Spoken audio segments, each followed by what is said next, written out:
I'm Artistic Gamer 7, and welcome back to some more of the Elder Scrolls Create Sim. My voice is a little bit crackly here. I don't actually know why. It's a little bit later in the evening. I did just eat, so maybe that reason. But anyway, let's continue on with some more Create Sim here. We are creating the Divine Mara today. So, here's the thing about Mara. So, when you read about her, at least the sites that I have been using, which I have been linking the sites that I use to get the information about these, more so because, like, yeah, I played Skyrim a whole bunch, still like to play Skyrim. I at least know an idea about Morrowind, Oblivion. I haven't got a chance to ever play them, but I know at least a pretty good chunk about them to sort of have an idea of what was going on during them. But, for the most part, I'm most familiar with Skyrim. But with Skyrim, I did read a whole lot about these, so I know quite a bit of them, like at least an idea of what they are, and in some ways Mara is a pretty big deal considering what her role technically is. But she's also the one that seems to have the least written information about her. She's sort of just known for, like, very few things, but they're, like, big things. So, there's not too much to read about her on this site, or to necessarily say about her, in all honesty, but, we're going to continue on here with this, and I will let you know what little bit about her that I do know. I will say, if you watch my Dibella one, I did get a little confused with one part about Mara and Dibella. So Dibella is more known for love. Technically, there is a group of people, like, in the Empire that do associate Mara with love, and to some degree she is associated with love, but it's sort of differently. It's more of the thought of marriage and stuff like that, versus Dibella is love of many different kinds. Just love in general, basically, while Mara is basically marriage. Mara is basically known as the mother goddess, so she's sort of like looked as the mother of gods and goddesses and stuff like that. So, like, she's like, that's why I'm like, she's sort of a big deal, and there's a chance in some lore she is mentioned to potentially be married to either Akatosh or, let's see if I can say it, Lorcan, or at least be a concubine? I partially should have looked up what that is before this. I might be stupid, not remember. I feel like I've heard that word before, but I'm not exactly sure what it means, and I just didn't look it up. But anyway, she could be that to both of them, so it's a little different. There's also, like, thoughts and, or, like, you know, sort of stories that she is technically the mother of RK, which is, I think, the first divine I did, because no, Akatosh was the first divine. RK was the second. I'm doing them in our alphabetical order, so if you have missed any of them, there is a link down in the description below to the Elder Scrolls playlist, so you can go watch them.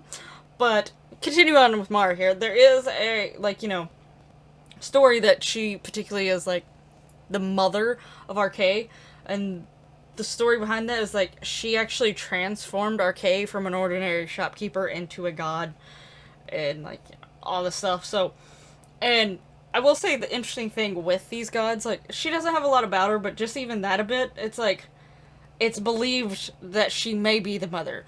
It's a legend of this particular one, because no one knows for sure in certain groups and races in the Elder Scrolls universe actually look at these gods differently. Some don't believe in certain ones, some do, and it's sort of interesting how, like, they've made this lore different for the different races. Like, they look at certain ones, like, yeah, a lot of people, I think Mara and, like, Kinnereth are, like, two big ones that are quite a few in many of the religions. Mara, I think, probably a little bit more so than Kinnereth, but they're still slightly looked at differently to some degree in these different ones, and, like, how they're represented and what importance they bring to their group, which is interesting to me. Like, yeah, in real life, yeah, there's a lot of different religions and stuff like that, and it sort of isn't in Elder Scrolls, but with Elder Scrolls, it's like, they overlap a lot, and there's just certain parts that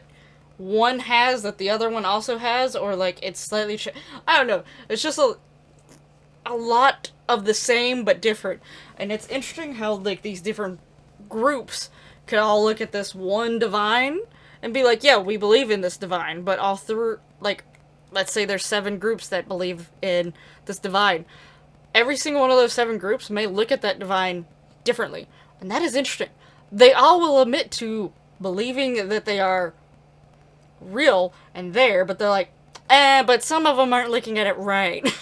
So it's just sort of interesting to me. I like that little lore and history. Now, as far as Mara's looks here, her little stained glass, not little stained glass, but her stained glass thing had a lot of green going on with a hint of red. It actually has like a red thing draped over her shoulders, which is hence why I put that red shawl thing, like lace shawl thing. I didn't have anything else that I thought would look good with it. It sort of still looks like a little chaos going up there, and I put that undershirt under there because, again, she actually has a few different variations of greens going on, and it actually looks like the way that her robe is actually structured is it does come down, but then there is something under it. And part of me is looking at her in a motherly way, since she's sort of like the mother of goddesses, gods. So I did sort of look, so I try to make her look very sweet and endearing, and like, you know, she is smart, beautiful, wise, she's sort of someone to look up to, she has that motherly feel and instinct to her. That is sort of what I was going for, with also still trying to give some of that divine look to her. In the stained glass, she definitely, like, she has blonde hair. Like, it's one of the few that I could tell that she has a certain hair color and stuff like that. Some of the stained glasses are, like, very abstract with how they looked. But yeah, so that's why I gave her blonde hair as well. I do like how she turned out. She isn't necessarily one of my favorites, but I feel like she looks like her role pretty well. And she looks a little bit differently than some Sims that I've made in the past. Because I feel like lately I've finally gotten out of making my Sims look too samey. But I think with my CAS series that I've been doing, it's been helping with that. So the Pokemon CAS, the Flower CAS, like I'm using things to be inspired by. So it's helping me learn to not stick to the same structure of the face. The one thing is the nose. I feel like I keep making the noses very similar, but I'm trying. But anyway, if you like how Mara turned out and enjoyed this video, hit that lovely like button, subscribe, you know, all that lovely YouTube goodiness. Definitely feel free to check out the playlist down below to see if you've missed any, or maybe there's been a few that come out after Mara, so you can just go ahead and go watch those as well. And I'll hopefully see you in the next one. Bye bye!